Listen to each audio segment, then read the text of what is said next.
Kita punya trauma, entah itu fiktif, entah nyata, entah apalah. Kita punya trauma kasus Siti Jenar. Orang yang mendalami la ilaha illallah secara intensif, ya, entah itu disebut kalimat sodo, bosuluk, boseloko, mbah kono pokoknya.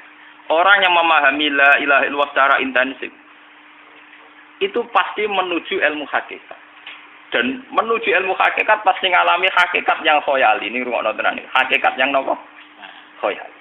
Dan hakikat yang khoyali ini mulai menipu. Ya, kalau sudah begitu ruwet. Misalnya ngeten ya. Ketika kula maca nggih diskusi ini utai perdebatannya Kalijaga mbek Siti Jenar. Saat itu ada Sunan Bonang juga. Kamu sujud pakai apa Kalijaga? Ya pakai jasad. Dari Siti Jenar. Daging kamu itu hanya onggokan daging. Nanti itu jadi bangkai. Dan setelah jadi bangkai itu habis. Kamu nanti ditulis Tuhan tidak termasuk yang sujud. Kebuat yang mbok sujud itu bentek. Mikir kan juga. Rugi ke sujud mbek bathuk mbek tangan. Jasad sampeyan ku entek. Ora ana sing crita kowe nak sujud mergo jasad itu mok sampeyan dadi bang. Lah nek ngono sujud ning hakikat ora usah bathuk, ora usah tangan, ora usah sikil, yo rohem iku lho kon sujud mbek pangeran. Nek sujud mbek fisik ku rugi wong fisik sampeyan. Mikir kali.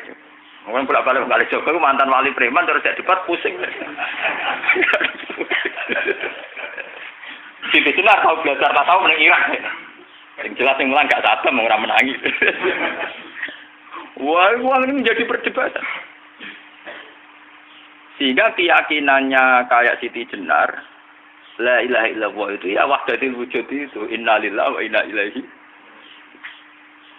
Selama ini kalau orang syariat misalnya, orang syariat itu kalau ada orang mati, misalnya Kak Ruhin mati, ini aku kan muni innalillahi wa inna ilaihi raji'un, saiki Ruhin wis mate. Mate itu balik ning penge. Itu cara wong hakikat kan salah besar. Orang mati itu tidak ada. Cara ilmu hakikat dan orang mati itu tidak ada. Roh ini tersiksa di alam fisik. Jadi ruh-ruh ini tersiksa di alam fisik. Karena ketemu ning jasate ruh. Tersiksa dulu. Aku rewa ape mangane kudu kerja piring Jepang tersiksa roh. Asal roti memang tersiksa. Misalnya kiai ape mangane dadak kudu pidato 2 jam bareng tersiksa. Roh kenapa? Tersiksa. Mergo roh ora butuh mangan, ora butuh ngombe, tapi gara-gara melok fisik. Paham ya? Lho ini tenang ilmu warai ya bener. Lah kula boten. Sampeyan betul lho guru waras maksudnya nggih. Artinya waras secara akademik karena ada referensi, ada marojek nggih. Waras secara hakikat. Kula niku mau merasake sampeyan wis ilmu hakikat. Artinya saya juga ngalami ilmu hakikat. Lan ketika sing aran hikam wong ora tau muka safar ora dadi ulama. Entah sekian detik ulama itu harus pernah muka safar. Biar merasakan ilmu nopo aja. Tapi ilmu hakikat itu bisa dilogika kan sebelum sampai secara musyahadah. Paling enggak bisa sampai secara logika. Manusia itu mulai Nabi Adam sampai sekarang itu kan punya roh dan roh itu tidak makhluk. Ya, roh itu tidak makhluk. Ketika roh itu diletakkan di jasad dia itu tersiksa. Karena ketika dia ke jasad fisik namanya mengalami keterpisahan dengan yang abadi. Dia ini ning jasad fisik tersiksa. Karena dia harus di alam yang kasat mata, alam mulki. Tersiksa. Ketika dia tersiksa, melok ruhin, akhirnya dia mangane kangelan, akhirnya lesu mangan. Padahal roh gak butuh mangan, perlu dicatat roh gak butuh. Ya ora butuh gunung kidul barang, kan roh ora butuh rabi. Paham kan? Ya ora butuh putus cinta, ora butuh pegatan, ora butuh macam-macam. Paham? Tapi karena dia nemplek jasad sing butuh mangan, butuh rabi, butuh wedoan macam-macam. Akhirnya roh tersiksa. Suatu saat kalau roh ini dalam bahasa manusia mati, ini dalam bahasa manusia mati. Ini hakikatnya roh itu tidak mati, dia kembali ke habitatnya. Ini disebut innalillah. Kita ini dari awal ya dengan Allah. Wa inna ilaihi juga kemudian nanti kita pasti kembali ke Allah. Dan itu diyakini betul oleh orang wahdatul wujud. Jadi kalau roh mati itu ya tidak ada mati. Roh sekarang itu kembali karena sudah lama mengalami keterpisahan mergo melok fisik-fisik dari ono kerja dasinan. Ono nggo proposal ruwet to roh melok. Paham itu? Kita di roh iku napa melok roh. Lah roh ya tersiksa aku ora butuh mangan, ora butuh proposal kok ngalor. Itu tersiksa. Maka Makanya dalam cerita-cerita Jalaluddin Rumi yang otentik di kitab-kitab begitu. Ketika beliau mau meninggal, muridnya itu nangis. Dari Jalaluddin Rumi, kamu jangan nangisi saya ini mau pesta perkawinan. Kamu tidak merasakan penyesalan saya. Saya ini lama menyesal karena harus hidup bersama kamu. Terus saya ini tersiksa karena ngalami alam yang rusak, yang fana. Alam yang fana. Harusnya roh saya itu di alam abadi, bukan di sini. Maka jangan tangisi kematian saya. Kematian saya adalah kembalinya roh ke habitatnya. Semenjak itu kematian dianggap malam perkawinan. Karena roh kembali. Walhasil ngono iku cara ilmu tasawuf bahasa Arab jenenge wahdatul wujud, kena Jawa Yogyakarta Solo keadaan iku jenenge manunggaling kawula. Mergo sing rawan ngono rugen lho, Pak. Nek tak terangno detail. Dadi bathuk mesti iki buku sujud kan. Iku sampeyan ilang. Dadi seksine ra ono cara teorine sinten Siti? Rugi kowe. Bukan dari yo gento. Kali coba mantan preman jak debat terus ora ngono mbok terus tak pateni kowe. Lah debat ini biar iso. Premane kumat. Ya sam preman jak debat ilmi. Ngono ku model. Kali Joko yo ora salah. Dise Sayyidina Umar nggih ngoten. Umar sahabat top. Lah jak debat atau milih tak patenane ya Rasulullah. Gak iso dene ilmiah.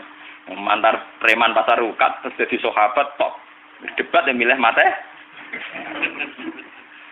Ada wonten cerita wong Yahudi njaluk keputusan Nabi bareng wis diputusno Nabi cek mamang ndak tenang keputusane ngono dalam sengketa duniawi. Bariku takok ya Ali aku mau sowan ning Nabi Muhammad dikai keputusan tapi mamang cara kowe pilih sampai Ali dikai keputusan persis kanjeng Nabi cek mamang neh takok Umar. Apa marah aku mau singgone Muhammad, singgone Ali, kayak keputusan kok mamang mar. Cara kowe piye? Urusan duit. Entah ini, entah dia meleput buat apa? Uang diputus Nabi ora mar. Buat mati. Gawe. Mereka mantan apa? Cara mantan intelektual kan ya wajar wong Yahudi kok percaya Nabi. Kan bareng cara Ali ya sederhana. Gak percaya wis kandhani. Ora mesti cara ali tenan. Lah ora bapatene. Ya wajar wong Yahudi kok percaya Nabi, nek percaya ora situ Yahudi Muslim. Lah ali situ Gus Dur. Ada Gus Dur ra beda piye tenang. Ali nyen ngoten watake ngoten. Nasibe padha. Ali itu ilmuwan yang jadi presiden gak sukses. Sing niru Gus Dur. Mergo ning dinggo nek wong pinter mimpin ra sukses. Wong pinter gampang maklumi. Lah misalnya kita jadi kiai wong pinter, Pak Yai santri ini pacaran, maksud jangan anak seni cawe itu,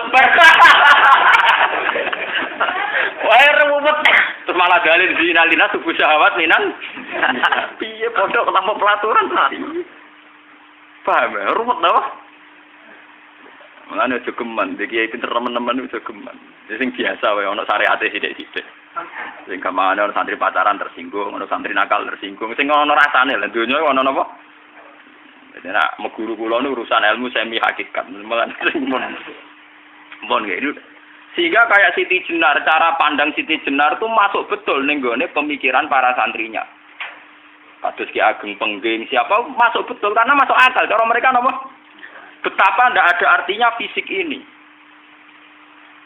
Nah, kalau semua fisik ini tidak ada artinya, kemudian yang ada artinya itu roh, perjalanan apa?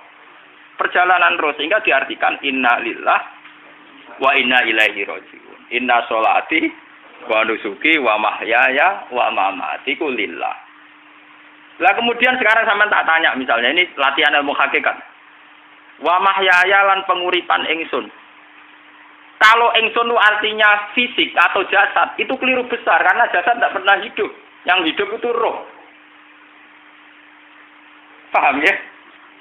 Sekarang artinya wama mati itu apa? Kematian ingsun. Kalau roh itu tidak pernah mati, berarti kematian roh adalah keterpisahan dengan yang agung atau yang abadi.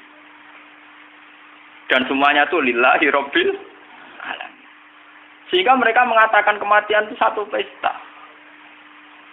Mulane kados Bilal ditakoki, ya Bilal, ketika murid-muridnya nangis bergape mati, Bilal ki seneng ae. Godan nalqal ahibbah Muhammad dan wa hisbah. Kalau nak mati malah senang tuh ketemu kekasihku. Sebab itu kematian tidak pernah jadi problem bagi mereka sing soleh. sing menembus ilmu hakikat. Paham? Tapi ilmu hakikat kayak ini itu yang diyakini Siti Jenar, diyakini Jalaluddin Rumi, diyakini para wali-wali wahdatul wujud. Dulu Syekh Husain sinten Al-Halal. Itu kemudian melahirkan prahara syariat. Prahara apa? Syariat. Sebab itu Wali Songo, oke Siti Jenar benar dalam filosofinya, tapi harus dibunuh. Karena menjadi prahara syariat. Sama dengan yang dikatakan Nabi itu benar, tapi menjadi prahara syariat. Akhirnya disomasi oleh Umar radhiyallahu anhu. Jadi sebetulnya sama, pola-pola ceritanya sama. Intinya sebuah ilmu hakikat harus dikawal napa? Syariat. Nggih kula bolak-balik, contoh paling gampang wit pisang. Wong nak mangan gedang kulitnya tetap dibuang. Tapi umpama gedang dari awal ora usah kulit, ras itu dadi gedang. Paham nggih? Meskipun kon ape dipangan ya dibuang. Tapi kita tidak bisa membayangkan pisang dari awal tanpa napa? Mbah kekeringan, mbah bosok, mbah ras itu dadi napa? Pisang. Terus pentingnya syariat lagi begini. Malah penting ngaji wali-wali syariat yang pinter kados Sunan Kudus, kados Sunan Bonang. Andai kan tidak ada syariat itu dunia pun mesti rusak. Contoh paling gampang masalah pornografi, porno aksi. Jadi jenengan ada omongi ngono ibu ngakak-ngakak deh. Dari pangeran wis pirsa. Kowe nek klambi pangeran ora tentora ya ora usah klambenan.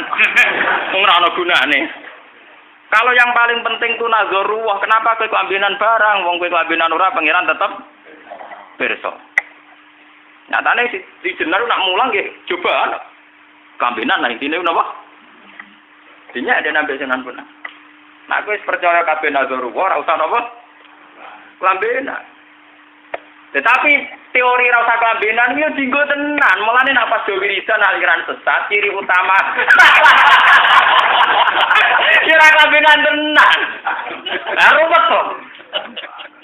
Lho iki tenan iki cerita. Iki pentingnya ngaji nggih. Ben sampean ngerti variasi riwayat kemudian kita orang syariat harus kayak apa, kemudian kenapa menjadi aliran wahdatil wujud.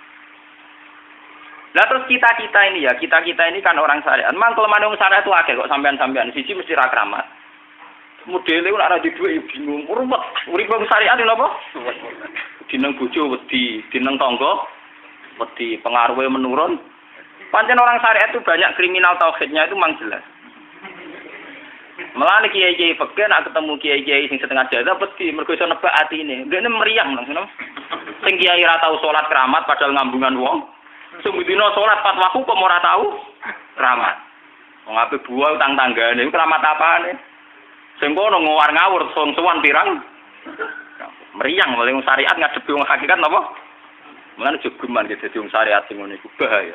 Nah kula mboten ngarah. Sampai dadi wong syariat sing ra keramat. Bahaya sekali itu bagi perjalanan agama.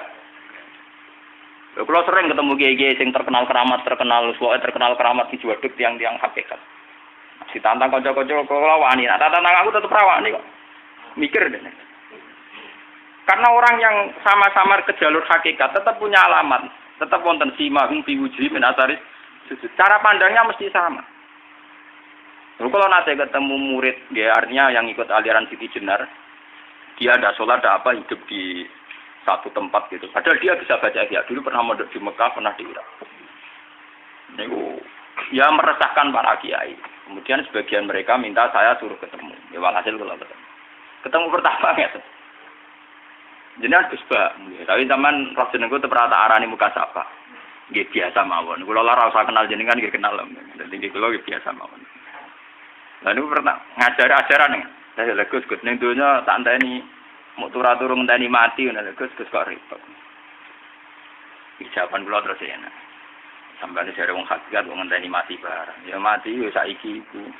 Ora usah ngenteni saiki padha-padha wis napa? Wis mati. Ya saiki wis padha-padha wis urip. Wis padha kabeh. Nah cara ilmu hakikat kan terus sama semua. Napa? Sama semua. Tadi makanya itu tadi. Kalau baleni malih logika hakikat itu begitu ya. Roh itu ditiupkan oleh Tuhan ke kita. Kemudian roh karena ikut alam fisik, alam jasad, roh ngalami yang kita alami. Nggih. Ketika roh ngalami yang kita alami dia tersiksa. Nah, ketika roh sudah terpisah dari jasad yang mengekang, yang memenjara ini, dia senang terus kembali ke Tuhan. Ini disebut innalillahi wa inna ilaihi. Lah jasad ini kemudian menurut ilmu hakikat enggak ada gunanya sama sekali total. Hilang ditelan tanah. Lah kalau begitu jasad iki nak mbok agul-agulan. Gusti bathuk kula tak nggo sujud tangan kula ndi buktine tangan wis ra ono. Bathuk wis ora. Mulane dari Siti Jenar, hanya wali bodoh kayak kalian yang punya ajaran bodoh begitu. Malah rasupan terus. Mulane Sunan Kalijaga semangat kon mateni mergo tambah omongane glodro dindi. Tapi yang enggak disadari Siti Jenar yaitu tadi. Inti dari ilmu hakikat itu kan tunduk sama kersane Tuhan. Kalau sudah tunduk pada kersane Tuhan, kalau kersane Tuhan roh kita harus di jasad. Dan wujud jasad kita ini juga karena kehendak Tuhan. Kenapa yang wujudnya jasad yang karena kehendak Tuhan engkau ingkari? Sementara wujudnya roh tidak kamu ingkari. Toh wujudnya jasad ya bi iradatillah wa bi masyiatillah. Wujudnya roh ya bi wujudit bi masyiatillah wa iro. Harusnya fungsi jasad juga harus kamu akui toh Siti Jenar. Wong sekarang kita punya jasad ya bukan karena kita, karena kehendak Allah. Kenapa kamu ingkari? Berarti kamu ingkari kehendak meneng Siti Jenar.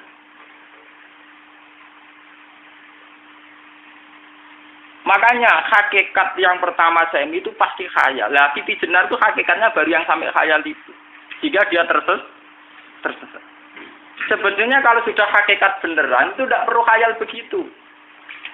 Artinya tidak perlu khayal jasad kita sing senajan ora ana gunane ini. Tetap ya wae wujudnya karena kehendak Allah. Juga kita harus terima.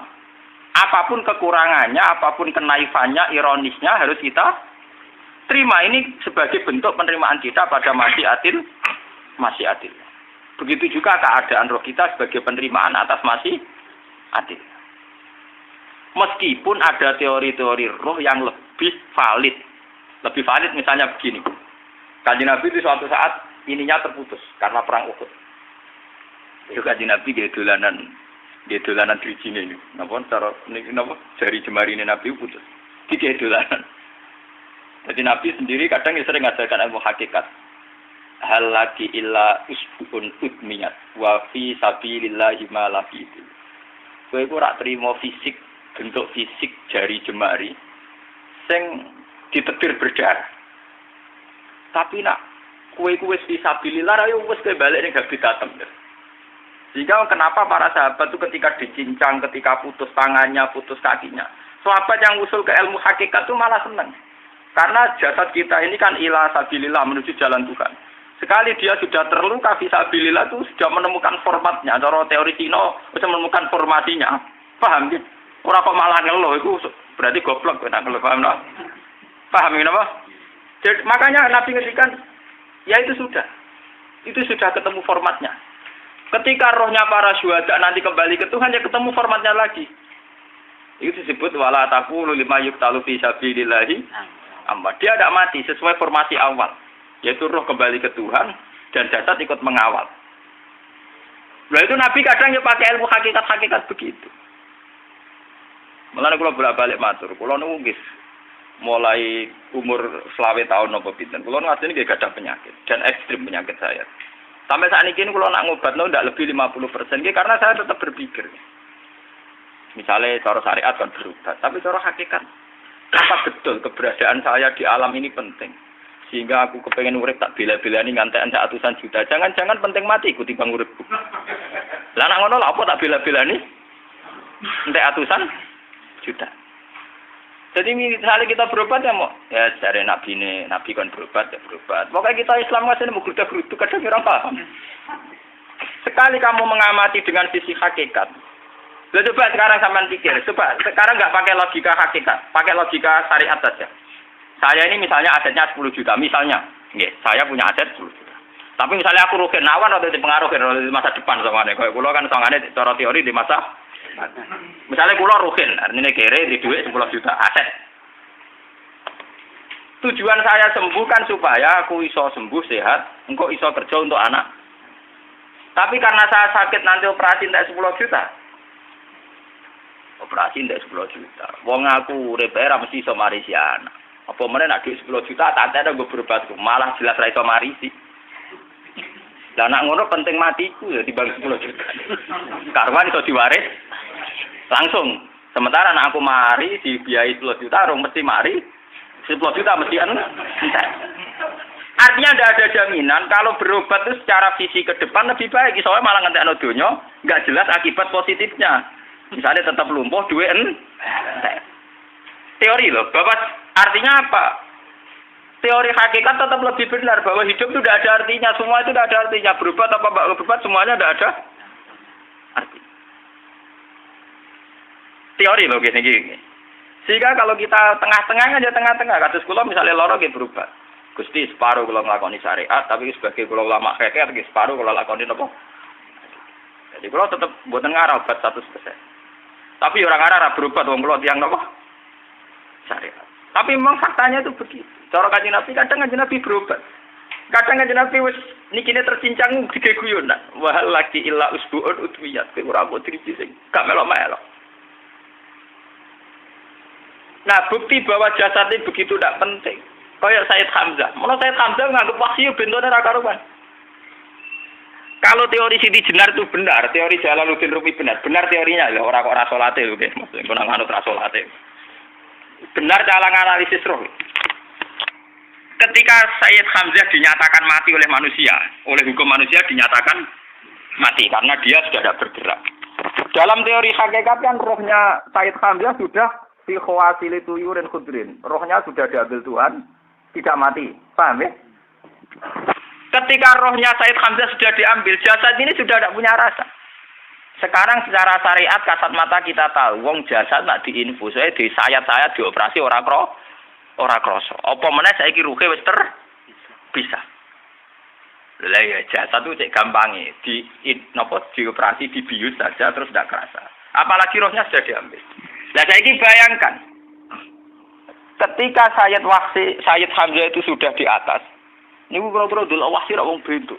Lho wong kok baca igabus. Ketika jasad benar-benar tidak penting, kemudian jasadnya Sayyid Hamzah kan dicincang oleh Wahsi. Ketika rohnya sudah diambil kan Hamzah tidak merasakan. Berarti Sayyid Hamzah guyu-guyu Wahsi. Wahsi cek bentuk nih gabus dicincang. Paham ya?